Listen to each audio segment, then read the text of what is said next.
میرے محترم اور معزز مسلمان بھائیوں،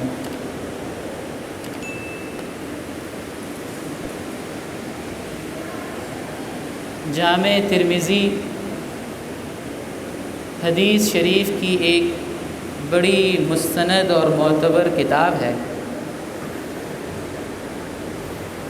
اسی طرح مسند امام احمد یہ بھی حدیث کی ایک مستند اور معتبر کتاب ہے۔ اس میں ایک حدیث منقول ہے،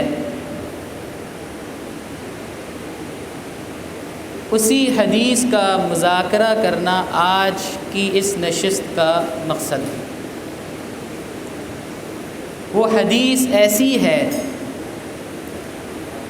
کہ اس کا ایک ایک جملہ، اس میں کہی گئی ایک ایک بات اللہ جل جلالہ سے تعلق کا درس ہے، اللہ کی محبت کا سبق ہے، اللہ تعالیٰ کے ساتھ امید وابستہ کرنے کا سبق ہے،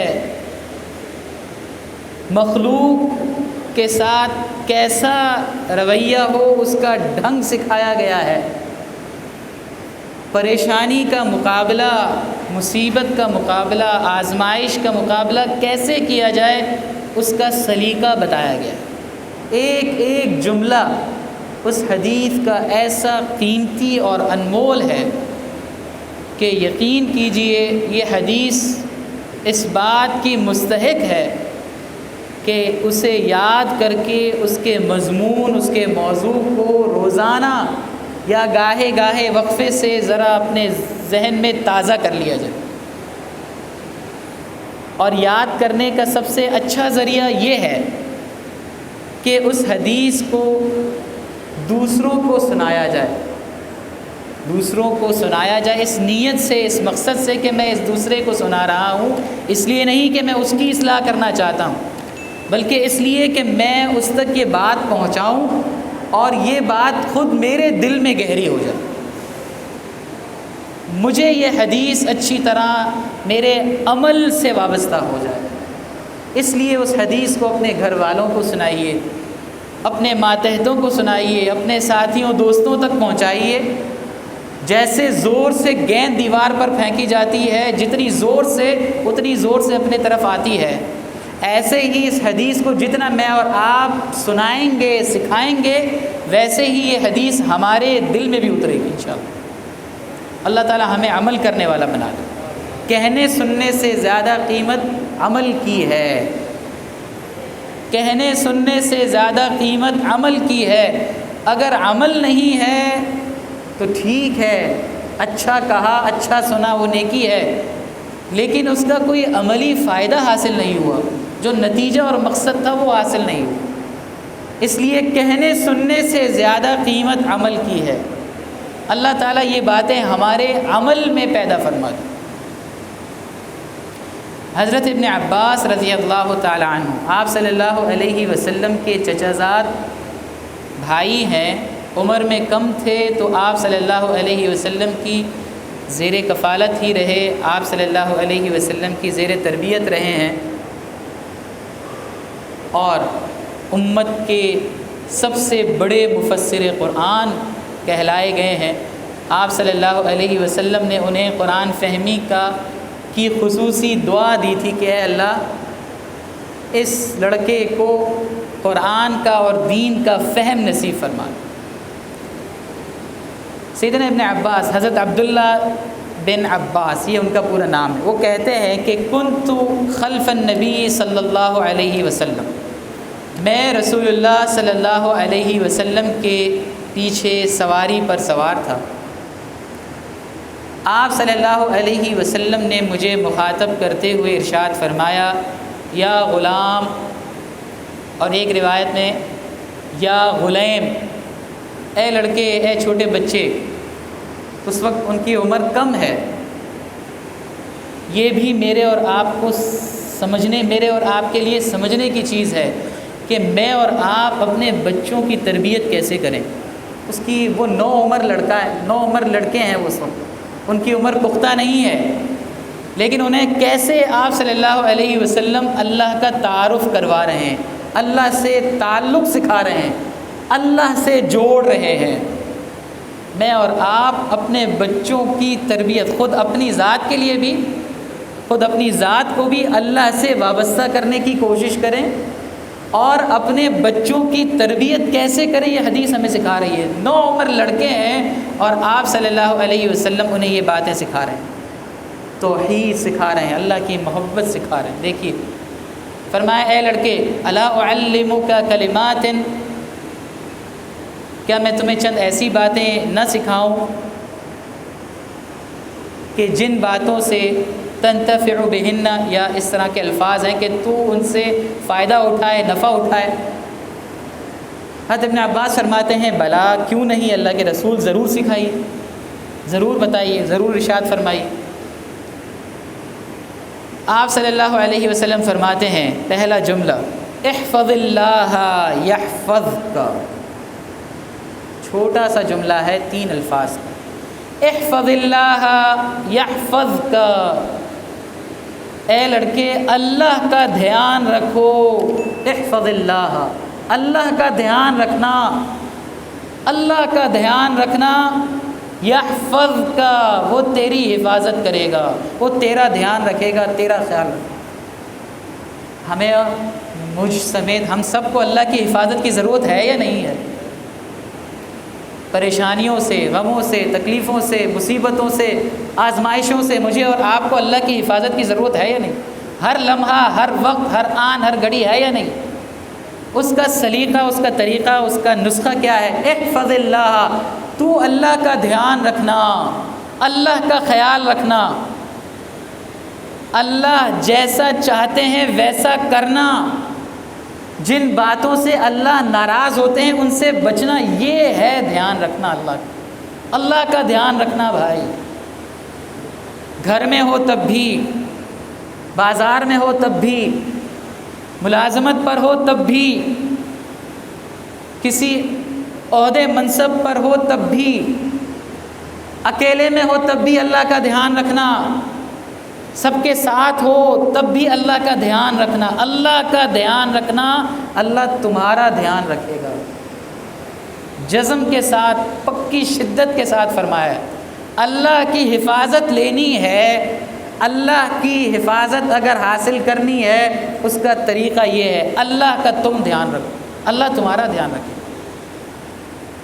خلوت میں بھی، جلوت، اکیلے میں بھی، سب کے ساتھ بھی، گھر میں بھی، بازار میں بھی، دکان کی کرسی پہ بھی، ملازمت میں بھی، کسی موقع پر اللہ کا دھیان ذہن سے نہ نکلے، اللہ ہر وقت سامنے رہیں، اللہ کا دھیان رکھنا ہے۔ اس میں اللہ کے حقوق بھی شامل ہیں، اللہ کے بندوں کے حقوق بھی شامل ہیں، ہر لمحے اللہ کا دھیان رکھنا، پھر بے غم ہو جاؤ۔ یحفظک، یہ اللہ کے رسول صلی اللہ علیہ وسلم کا اللہ کی طرف سے کیا ہوا وعدہ ہے جو جھوٹا نہیں ہو سکتا بھائی۔ اللہ حفاظت کریں گے، لیکن تم نے پہلے قدم تم نے اٹھانا ہے۔ احفظ اللہ، اللہ کا دھیان رکھو، یحفظک، اللہ تمہارا دھیان رکھیں گے، پھر چھوٹو چاہے کیسی بھی کوئی آزمائش ہو، اللہ نے جب دھیان رکھنا ہے تو اللہ دھیان رکھیں گے، اللہ بچائیں گے، اللہ حفاظت کریں گے۔ مہنگائی ہو اور کوئی پریشانی ہو، کیسی آزمائش ہو، جب تم نے اللہ کا دھیان رکھا ہے تو اب مطمئن ہو جاؤ، اللہ تمہیں ضائع نہیں کریں گے۔ یہ توحید کا بھی سبق ہے، اللہ سے محبت کا بھی سبق ہے، اللہ سے تعلق کا سبق۔ دوبارہ اسی جملے کو دوسرے انداز سے زیادہ اچھی طرح سمجھانے کے لیے ارشاد فرمایا، احفظ اللہ تجدہ تجاہک، اللہ کا دھیان رکھنا تو اسے اپنے سامنے پائے گا۔ بچہ جب باپ سامنے ہوتا ہے، ماں سامنے ہوتی ہے تو جری ہوتا ہے، ہمت ہوتی ہے اس کے اندر، کوئی مجھے تنگ نہیں کر سکتا، وہ باپ میرا کھڑا ہوا ہے، وہ میری حفاظت کرنے والا موجود ہے میرے سامنے۔ احفظ اللہ، اللہ کا جب تو دھیان رکھے گا تو وہ تیرے ساتھ ایسا معاملہ کرے گا، تیری حفاظت کا ایسا بندوبست کرے گا کہ تو اسے ہر موقع پر اپنے سامنے موجود پائے گا۔ اللہ تعالیٰ مجھے اور آپ کو اس پر عمل کرنے والا بنا دے، اللہ کے حکموں کو ماننے والا بنا دے۔ سامنے تو پائے گا اسے، پھر کوئی پریشانی آ جائے اللہ ہے، کوئی آزمائش آ جائے اللہ ہے، بھائی اللہ ہے، میں نے اللہ کے حکموں کو پورا کیا ہے، میں نے اللہ کی نافرمانی نہیں کی ہے، میرا اللہ سے تعلق استوار ہے، وہ حفاظت کرے گا۔ حفاظت جانے تو وہ جانے۔ کیسا قیمتی زبردست جملے۔ پھر فرمایا اذا سألت فاسأل اللہ، اذا سألت فاسأل اللہ، جب کوئی بھی ضرورت ہو، کسی بھی ضرورت کے موقع پر مانگنے کا موقع ہے نا، تو سب سے پہلا دھیان اللہ کی طرف جانا چاہیے۔ اذا سألت فاسأل اللہ، اللہ سے مانگنا ہے بھائی۔ جب کوئی موقع پریشانی کا آئے، کوئی چیز کسی چیز کی طلب ہو، اللہ سے مانگنا ہے، اللہ سے، اللہ دیں گے۔ وَإِذَا سَأَلْتَ فَاسْأَلِ اللَّهِ، ادھر ادھر گھومنے پھرنے کی بھاگنے کی ضرورت نہیں ہے۔ یہ ایک سجدہ جسے تو گراں سمجھتا ہے، 1000 سجدوں سے دیتا ہے آدمی کو نجات۔ اللہ کے سامنے سجدہ اگر مجھے اور آپ کو اس کا ڈھنگ آ جائے تو پھر کسی اور کے سامنے ہاتھ پھیلانے کی ضرورت نہیں رہے گی انشاءاللہ۔ اللہ سے مانگنے کا سلیقہ آ جائے، اللہ سے مانگنے کا ڈھنگ آ جائے، اور اس یقین کے ساتھ ہو اللہ سے مانگنا، یہ مانگنے کا ڈھنگ ہے، اس یقین کے ساتھ ہو کہ جو میں مانگ رہا ہوں، جس سے مانگ رہا ہوں، وہ اس چیز کے دینے پر قادر ہے۔ مانگتے ہوئے یہ سوچ نہ ہو اللہ سے مانگ تو رہے ہیں، ذہن میں تدبیریں اپنی ہوں، تدبیر کرنی ہے، اس کا انکار نہیں ہے، لیکن جب دعا کا موقع ہے تو ساری تدبیریں ایک طرف، اللہ سے امید کے ساتھ دعا مانگنی۔ وَإِذَا سَأَلْتَ فَاسْأَلِ اللَّهِ، اللہ سے مانگنا ہے، اللہ ضرور امید کو برلائیں گے، اللہ مجھے دیں گے، میں اس نیت سے، اس عزم سے اللہ سے مانگ رہا ہوں۔ اِذَا سَأَلْتَ فَاسْأَلِ اللَّهِ وَإِذَا اسْتَعَنْتَ فَاسْتَعِنْ بِاللَّهِ، مدد چاہیے کسی موقع پر، کسی موڑ پر مدد چاہیے، یہاں وہاں گھومنے پھرنے کی ضرورت نہیں ہے، پہلی نگاہ اٹھنی چاہیے اللہ کی طرف۔ اذا استعنت فاستعن باللہ، اللہ سے مدد مانگو، اللہ مدد فرما دے۔ کوئی پریشانی، کوئی آزمائش، تھوڑی سی بھی کوئی تکلیف آ جائے، فوراً انسان اللہ سے دل میں مانگے، اے اللہ آپ مدد فرما دیجیے، اے اللہ آپ مدد فرما دیجیے۔ یہ ساری باتیں ایک لڑکے کو سمجھائی جا رہی ہیں۔ سیدنا ابن عباس کی عمر میں نے عرض کیا، اس وقت لڑکے کی 9 عمر زیادہ نہیں ہے، ان کو سمجھائی جا رہی ہیں۔ اور دیکھیے کہ کیسا ایک ایک جملہ ایسا ہے کہ گاہے گاہے وقفے وقفے سے اپنے آپ اس خود تنہائی میں بیٹھ کر اس ایک ایک جملے کا خود مراقبہ کرنے کی، خود اس جملے پر توجہ کرنے کی ضرورت ہے تاکہ عمل میں آ جائے۔ آگے فرمایا وَاعْلَمْ أَنَّ الْأُمَّةَ لَوِ اجْتَمَعَتْ عَلَىٰ أَن يَنْفَعُوكَ بِشَيْءٍ لَمْ يَنْفَعُوكَ بِشَيْءٍ إِلَّا مَا قَدْ كَتَبَ اللَّهُ لَكَ۔ زوردار جملہ ہے، یقین کیجئے بہت زوردار جملہ ہے۔ یاد رکھو کہ ساری مخلوق جمع ہو جائے، ساری مخلوق جمع ہو جائے، تمہارا صرف ایک دشمن نہیں، تمہارے دشمن کا ایک چھوٹا سا گروہ نہیں، ساری مخلوق جمع ہو جائے، یا تمہارے دوستوں کی کوئی ایک دوست نہیں، تمہارے دوستوں کی ایک جماعت نہیں، ساری مخلوق جمع ہو جائے اور یہ ارادہ کر لے کہ تمہیں کسی چھوٹی سی چیز کا نفع پہنچائے، کوئی نفع تمہیں پہنچائے، لم ينفعوک بشیء، وہ سب اکٹھے ہو کر تمہیں ذرا بھی نفع نہیں پہنچا سکتے، الا ما قد کتبہ اللہ لک، مگر صرف اتنا نفع پہنچے گا جو پروردگار نے لکھ دیا۔ امید سکھائی جا رہی ہے، امید۔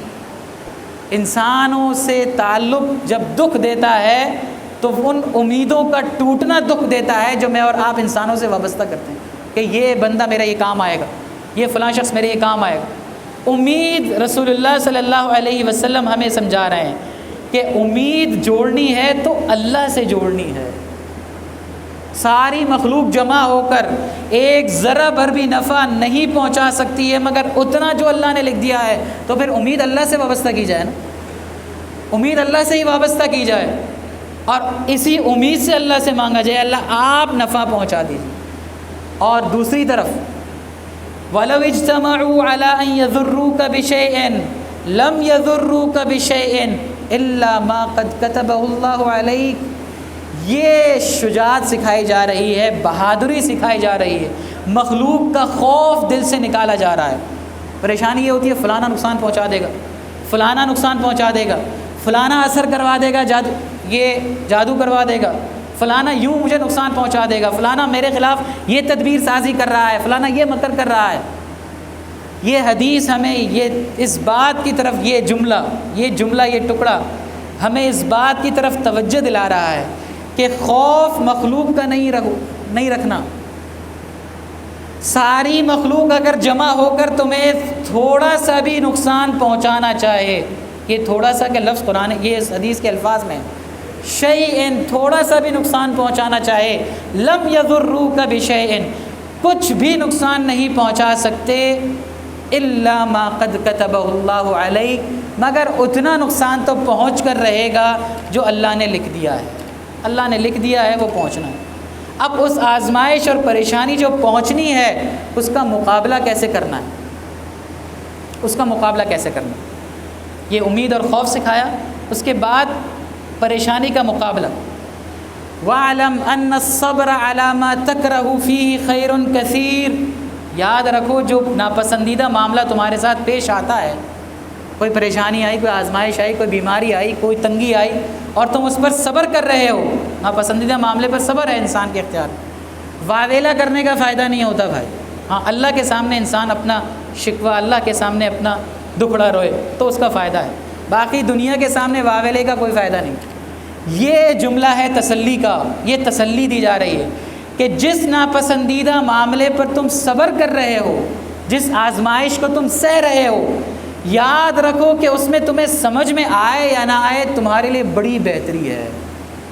وَاعْلَمْ أَنَّ الصَّبْرَ عَلَىٰ مَا تَكْرَهُ فِيهِ خَيْرٌ كَثِيرٌ، اس میں بڑی بہتری ہے، اس لیے اس سوچ کے ساتھ آزمائش کا مقابلہ کرو کہ نہیں اس میں کہیں نہ کہیں بہتری ہے، اس میں کہیں نہ کہیں میرے لیے خیر ہے، دنیا میں نظر نہیں آتا تو آنکھ بند ہونے کے بعد جو خیر ملے گی وہ تو ان گنت ہے، وہ تو بے شمار ہے۔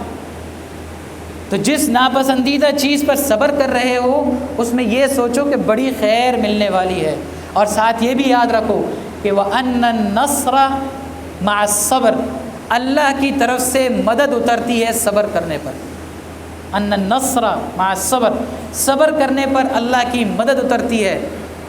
وان الفرج مع الکرب، پریشانی جب آتی ہے تو اللہ راستے بھی کھولتے ہیں، پریشانی جب آتی ہے تو اللہ راستے سجاتے ہیں، جیسا راستہ اللہ دیتے ہیں ویسا اس راستے پر چلنے کے لیے جوتا بھی دیتے ہیں، یہ اللہ کا قانون ہے، جیسا اللہ راستہ دیتے ہیں ویسا جوتا بھی اللہ دیں گے، ویسا اس راستے سے گزرنے کا ہمت بھی دیں گے، اس لیے کہ اللہ نے کہا ہے لا یکلف اللہ نفسا الا وسعها، پریشانی اگر آتی ہے تو تمہاری وسعت کو دیکھ کر میں پریشانی بھیجتا ہوں، تمہاری وسعت سے زیادہ نہیں بھیجی، امید تم نے اللہ سے رکھی۔ وان الفرج مع الکرب، پریشانی ہے، پریشانی کے ساتھ کشادگی ضرور آئے گی۔ وان مع العسر یسرا، تنگی کے ساتھ اللہ نے آسانی رکھی ہے۔ امید تمہاری اللہ سے وابستہ ہو جائے، تعلق اللہ سے وابستہ ہو جائے، اللہ کا دھیان ہر وقت تمہیں نصیب ہو جائے، اللہ کی باتوں کو ماننا اور اللہ جن باتوں سے ناراض ہوتے ہیں ان سے بچنا، یہ عادت تم پیدا کر لو، بس پھر مجھ پر چھوڑو۔ یہ اس حدیث کا ایک جملے میں سبب، تم اللہ سے تعلق میں پہل کرو، یہ پہل پہلے مجھے اور آپ کو کرنی ہے، پہل مجھے اور آپ کو کرنی، تم اللہ سے تعلق میں پہل کرو۔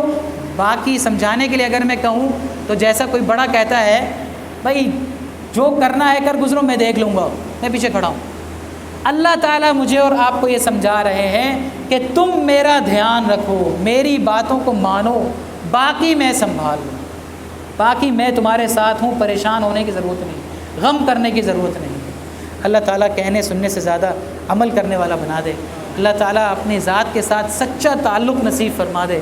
اللہ تعالیٰ اپنی ذات کے ساتھ سچی محبت نصیب فرما دے۔ وآخر دعوانا الحمد للہ۔